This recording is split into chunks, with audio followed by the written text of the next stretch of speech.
Dictation start now. Mr. Vice Chairman Sir, many brilliant speakers have preceded me.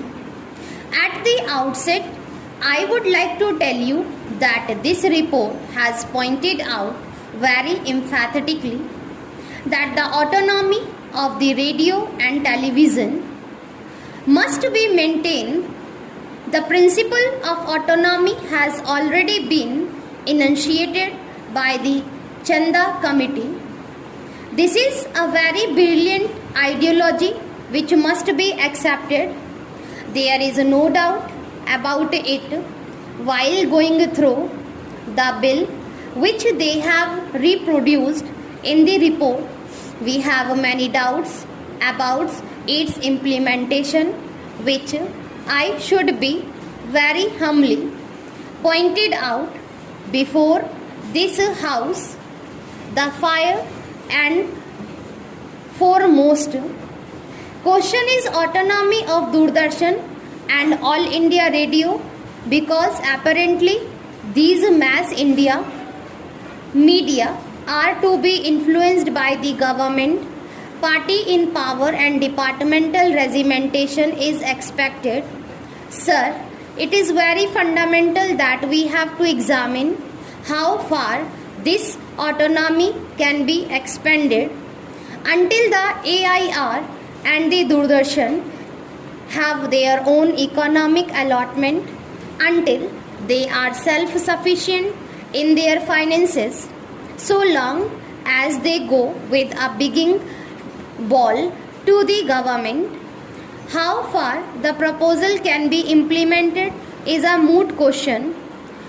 Sometimes we criticize in the House that there is politicking. It was there earlier, it exists today also. When a national perspective is emerging, if we compare the questions, we will see that when they approach the government for money, when the service is regulated by the government, it is expected that they act according to the whims of the departments and the authorities concerned. While we are going to have such a change, we see in this report what is reported to be happening in other countries of the world. Only very recently, France has enacted a law which has been reported in this book, where they have said that the parliament in France has made an act, and what are the cardinal principles they have accepted? They have accepted that a reorganization be made and established a service. The service is controlled by a board of governors comprising half from the state, 2 from parliament, representatives of the program companies, and 2 representatives of the staff elected by the unions. Now when we come to this problem of reorganizing our structure by giving more autonomous powers, we will have to consider the fact that it more a size of continent, a problem which the people of India have recognized on linguistic basis. Sir, I fundamentally say that when organization of a national trust is considered, these points must be very basically considered at the national level. These 3 points are very vital, and I think they must be considered at the national level. The first thing is, if you make a centrally organized national trust, how can it preserve the cultural heritage of a multilingual country like India, and how can it develop the regional languages in this country, which is necessary for national integration?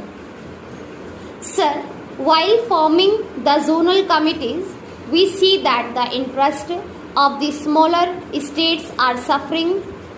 If you analyze what is given in this report, you will notice that though All India Radio is there for the last 50 years, the coverage is still less than cent% in my state of Orissa. I know that even now the coverage is less than 70%.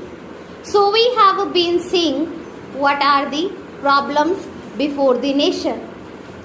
Radio and television are accepted in the world as mass media of communication with great values. We cannot transform our technology and we cannot go in for modern methods of agriculture which are there in more developed countries of the world, because though they are not educated in the expertise of science and the different faculties, but they see things on the television and practice them in the field so that they could achieve the highest goals. So here the fundamental question is, and they have said in this report also, that this autonomy cannot be poured from above, from external sources of organization. If we create such a structure, it must be evolved from within. Then what is the source for evolving from within? We have created trustees. Many members have said that there are part-time trustee, there are whole-time trustees. We see discrimination and so on. What do we expect we of the trustees? What is their qualification? There will be nominated trustees. Amongst them, there will be a man of eminence in science and other of culture. These are the only two qualifying clauses it forming the trust.